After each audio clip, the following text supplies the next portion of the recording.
le moins que l'on puisse dire, si est que les Bleus ont eu chaud, très chaud.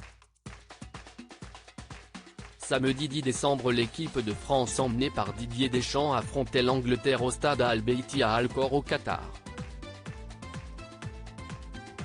Les Sri Lions savaient que se retrouver face au tenant du titre serait une mission compliquée et ce dernier quart de finale de la Coupe du Monde a donné des sueurs froides aux deux équipes. Aurélien Tchouaméni a été le premier à ouvrir le score en première période, mais le jeune joueur français de 22 ans évoluant au Real Madrid a également été celui qui a offert un premier pénalty aux Anglais, transformé par Harry Kane. Olivier Giroud a par la suite redonné l'avantage à la France en inscrivant un second but, ce qui a soulagé tous les Français, notamment ceux présents dans les tribunes. Parmi eux, certains proches des Bleus. Comme la semaine passée, Dylan Deschamps, le fils unique de Didier Deschamps, avait fait le déplacement.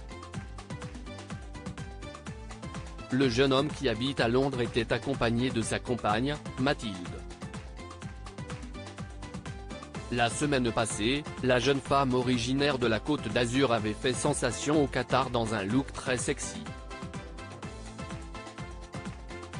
Cette fois-ci, elle est restée plus sage, optant pour un pantalon en cuir, un top gris moulant et une petite paire de lunettes stylées. Les caméras braquées sur Dylan Deschamps et son amoureuse Mathilde lorsqu'Olivier Giroud a inscrit le deuxième but de l'équipe de France, les caméras de TF1 se sont braquées sur les tribunes françaises. Et si est alors que Dylan Deschamps et Mathilde ont été filmés en pleine euphorie, en train de célébrer le deuxième but de l'équipe de France. Une séquence de joie et d'amour que le couple a publié sur Instagram, voir le diaporama. L'euphorie a ensuite laissé place à l'angoisse lorsque Théo Hernandez a commis une grave erreur, un coup d'épaule synonyme de nouveau pénalty. Fort heureusement, Harry Kane n'a pas réussi à la mettre au fond du but du Golioris, le ballon partant bien au-dessus des cages du gardien français.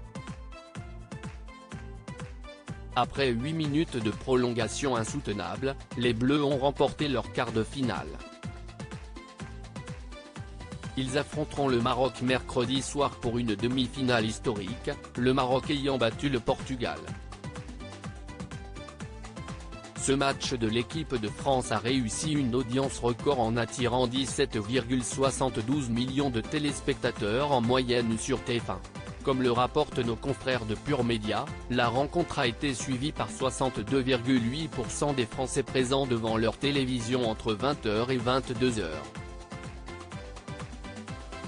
La part de marché est de 71,1% sur la cible commerciale féminine des femmes responsables des achats de moins de 50 ans, FDA 50.